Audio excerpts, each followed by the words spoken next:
पीड़ित परिवार की तरफ से तहरीर दी गई, क्यों, क्या दबाव था उन पर आप लोगों का कि उस तहरीर में आपके काफिले का जिक्र नहीं किया गया, सिर्फ गाड़ी नंबर का जिक्र हुआ? और कल नमस्कार, आदाब, मेरा नाम है फरहान आकिब खान और आप देख रहे हैं यूपी टाइम्स।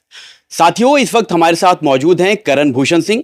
हाल ही में एक सड़क दुर्घटना के बाद इन पर कई तरह के सवाल उठे हैं। हम इनसे जान लेते हैं क्या कुछ हुआ था और ये वहां मौजूद थे या नहीं मौजूद थे, जिस तरह से इन पर सवाल उठ रहे हैं। करण जी, क्या हुआ था इस दरमियान जब एक सड़क दुर्घटना हुई? देखिए, ये शायद परसों की बात है और हम लोग का बहराइच प्रोग्राम लगा था, तो वहाँ मैं 4 गाड़ियों से जा रहा था। फिर क्रॉसिंग के बाद हम लोग एक प्रोग्राम में पहुँचे तो हमें फ़ोन आया कि कोई हादसा हो गया है। फिर जैसे जो अपने लोग ने गाड़ी में से फ़ोन किया कि हादसा हो गया, उनसे थोड़ा कन्फ्यूजन या कम्युनिकेशन गैप हुआ, तो मुझे ये सुनाई पड़ा कि गाड़ी में कोई ख़त्म हो गया है। तो वो मेरे लिए बड़ा शॉकिंग था, मैं भी एक सदमे में था। लेकिन मुझे जैसे पता लगा, मैंने अपनी एक गाड़ी और उसमें अपने बड़े करीबी सत्येंद्र सिंह जी को वहाँ पे भेजा। और जब वहाँ पे वो पहुँचे तो फिर एक्चुअल सिचुएशन पता लगी कि 2 बच्चे घायल हो गए हैं।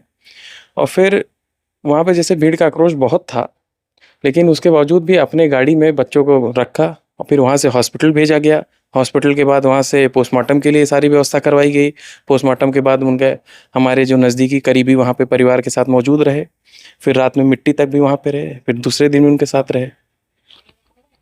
इस पर भी एक सवाल आया जब कल आपकी एक बाइट वायरल हुई कि आपने बताया कि हमने मदद के लिए भेजा था। इससे पहले लोगों को ये तक नहीं पता था कि कोई आपकी तरफ से गया, लेकिन जब आपने ये बताया कि हमारे ही टीम के एक लोग गए वहां पर, जैसे कि चेयरमैन साहब का नाम आ रहा है, तो आप क्यों नहीं गए? लोगों ने इस पर सवाल उठाए कि अभी हाल ही में जब मतदान से पूर्व आप जगह जगह दिखाई दे रहे थे, तो इतने बड़े हादसे में क्या 4 से 5 किलोमीटर के बाद जब आपको पता चलता है तो गाड़ी आप क्यों नहीं यू टर्न कर सकते? देखिए, जब मुझे कॉल आया कि ऐसा हादसा हो गया तो मैं उनसे पूछा कि हुआ क्या? तो उन्होंने बोला कि 2 लोग ख़त्म हो गए। तो मतलब थोड़ा-सा वो लोग भी शॉक में थे और उतनी आवाज़ क्लियर भी नहीं थी। तो मुझे भी जो समझ आया कि गाड़ी में 2 लोग ख़त्म हो गए। तो गाड़ी में जो लोग रहते हैं मेरे करीबी रहते हैं। तो अगर मुझे ये सुनाई पड़ता है कि ख़त्म हो गए, तो मैं ऐसे सिचुएशन पे जाके मेरा देखना, ये मेरे हिसाब से संभव नहीं था और एक मेरे लिए बड़ा शॉकिंग था। तो मैंने इनको भेजा, सत्येंद्र सिंह जी को भेजा कि एक बार जाके देखिए और फिर बताइए कि हुआ क्या है, उसके बाद देखा जाता है।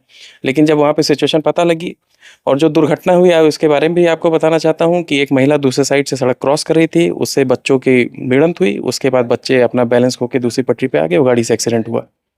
और बड़ी इसकी चर्चा है कि गाड़ी स्पीड में थी, ये थी, वो थी। वो बच्चों की भी गलती नहीं थी।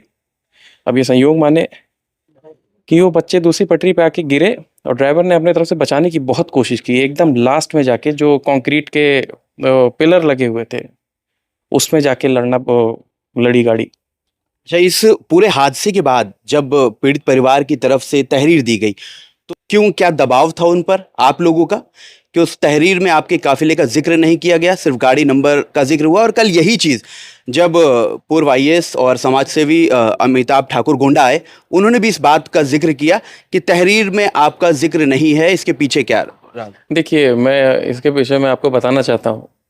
मैं 1-2 दिन से ये देख रहा हूँ कि जिस तरह इमेज बनाई जा रही है, जैसे गाड़ी मैं चला रहा था, ये पीछे की एक गाड़ी थी और ये कोई जान के हुआ नहीं, एक्सीडेंट हो जाता है। और फिर उसमें ये जब वहाँ पे एक अच्छी खासी भीड़ आने लगी, वहाँ से डिमांड आई। मतलब ये सबने ये किया कि आक्रोश भी था सब में, तो सबने कहा कि ड्राइवर हाज़िर होना चाहिए। अच्छा, ऐसे एक्सीडेंट के बाद अपने जो गाड़ी में लोग थे, वो लोग वहाँ रुके थे, लेकिन ड्राइवर घबरा के भाग गया था। उसके बाद हम लोग ने ड्राइवर को खोजा। ड्राइवर खोजने के बाद उसको वहाँ पे गिरफ्तारी करवाई उसकी, और जो उचित कार्रवाई प्रशासन ने की है और जो करेगी, हम लोग उसके साथ हैं और परिवार के भी साथ हैं। प्रशासन की बात की आपने, अमिताभ ठाकुर ने ये कहा कि पुलिस की कार्यशैली पर सवाल है, संदिग्ध तरीके से वो काम कर रही है, दबाव में काम कर रहे हैं। तो क्या जो मुकदमा दर्ज हुआ है, उन्होंने कहा इस पर तो गैर इरादतन हत्या का मुकदमा दर्ज होना चाहिए? देखिए, इसको बाकी लोग बिन मतलब का राजनीतिक मुद्दा बना रहे हैं। एक तरह से जैसे अभी शायद महाराष्ट्र में हुआ, और फिर मैं अभी तो यूट्यूब पे और न्यूज़ में चैनल में देख रहा था, इसमें लखीमपुर में जो कांड हुआ उससे जोड़ रहे हैं कि, और महाराष्ट्र में जो कांड हुआ इससे जोड़ रहे हैं। हाँ, हाँ, ये जो महाराष्ट्र और ये दोनों कांड हुआ इससे जोड़ रहे हैं। इसमें ऐसा कुछ नहीं है, मैं उस गाड़ी में मौजूद नहीं था, पीछे की गाड़ी थी और ये दुर्घटना है। कोई जानबूझ के नहीं है, दुर्घटना है, ये संयोग है। अब ये कहा जाए कि वो बच्चा दुबई से एक दिन पहले आया, मेरा उससे क्या परिचय है, मेरी उससे क्या रंजिश, मेरी उससे क्या दुश्मनी, वो एक छोटा बच्चा।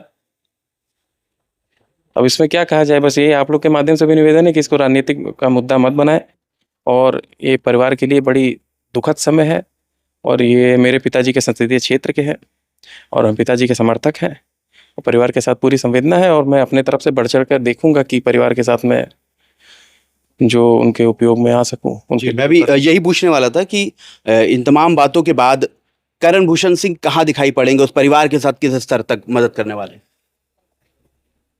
मैं जाऊंगा, उनसे मिलूंगा, और मेरे से जो हो पाएगा बढ़ चढ़ के मैं उसमें मदद करूंगा उनकी। आपके पिताजी ने कल मीडिया से बात करते हुए कहा कि इसमें जिम्मेदारी करण की नहीं है बल्कि ड्राइवर की है, तो ये कल बहुत ज़्यादा वायरल हुआ। ये तब भी मेरे क्षेत्र के हैं, हमारे समर्थक है, मेरे पिताजी के समर्थक है। मैं भी, जैसे मैंने पहले कहा, कैसरगंज मेरा परिवार है, तो मैं अभी भी परिवार है मेरे, और मैं जाके पूरी मदद करूंगा उनके लिए, जो मेरे से संभव कोशिश हो पाएगी, मदद हो पाएगी, मैं करूंगा। बहुत बहुत धन्यवाद। तो ये थे करण भूषण सिंह, जो इस सड़क दुर्घटना के बाद जिन्होंने अपनी बातों को रखा है। क्या कुछ ये करेंगे, क्या कुछ होगा, पुलिस ने जिस तरह से काम किया है, लोग जिस तरह इस पर सवाल उठा रहे हैं, हम तमाम चीज़ें आप तक पहुंचा रहे हैं, आखिरी तक, अंत तक आप तक पहुंचाएंगे। वीडियो को ज़्यादा से ज़्यादा शेयर कीजिए ताकि इनकी बात तमाम उन लोगों तक जा सके जिनको इसकी पूरी जानकारी नहीं है। वीडियो को ज़्यादा से ज़्यादा शेयर कीजिए। ऐसी तमाम अपडेट्स के लिए, ऐसी खबरों के लिए आप देखते रहिए यूपी टाइम्स। मैं फरहान आकिब खान, मुझे दीजिए इजाज़त। धन्यवाद।